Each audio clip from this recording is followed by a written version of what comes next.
Hope you're doing well today. It is April 16th. Our reading today comes from First Samuel. First Samuel chapter 23. And our reading today actually also includes Psalms 52, 57, and 142. And those are fairly short Psalms if you'd like to look at those, because the context is David, of course, fleeing from Saul, and Saul breathing threats against him, that sort of stuff. But as we look here at chapter 23, and you have David saving a certain city. But come down to verse 14. And David stayed in strongholds in the wilderness, and remained in the mountains in the wilderness of Ziph. Saul sought him every day, but God did not deliver him into his hand. So David saw that Saul had come out to seek his life. And David was in the wilderness of Ziph in a forest. Then Jonathan, Saul's son, arose and went to David in the woods, and strengthened his hand in God. And he said to him, Do not fear, for the hand of Saul my father shall not find you. You shall be king over Israel, and I shall be next to you. Even my father Saul knows that. So the two of them made a covenant before the Lord, and David stayed in the woods, and Jonathan went to his own house. Thinking about Jonathan today, and we recognize that Jonathan was between a rock and a hard place, to use another figure from classical literature.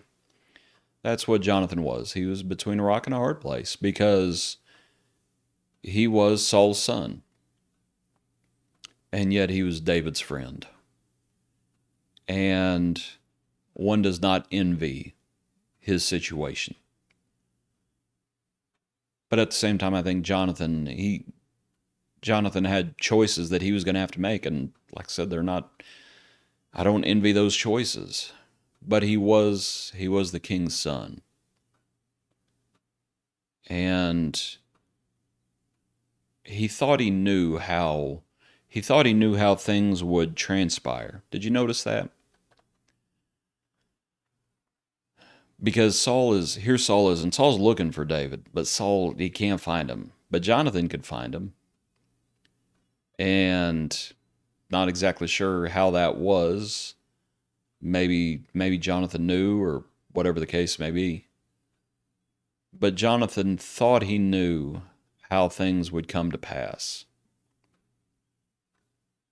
As he says, You will be king over Israel, and I shall be next to you. And it just didn't happen that way, did it? Jonathan thought he would be there. This is actually the last mention of Jonathan before the death of Jonathan and Saul.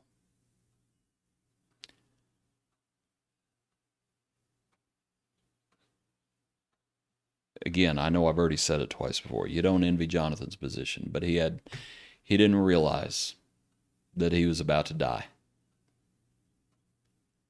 And he's going to die with his father. David is not going to die here. Saul with his breathing threats against him, and Saul wanted to kill him. But that's not how David's story ends. Jonathan thought, I'll be at your side when you're king. No. And so when David does get a chance, it's the account where David says, Is there anyone left in Jonathan's house? And Mephibosheth is going to appear, or reappear, as it is, the man who's lame in his feet. But Jonathan was in a horrible, horrible situation between his father and his friend. His father, who was doing what was wrong, and his friend, who repeatedly is going to show kindness to his enemy. And he thought he was going to be there. It made me think of, and let me put the verse back up there. I've always wondered about something, and it's outside of our daily reading.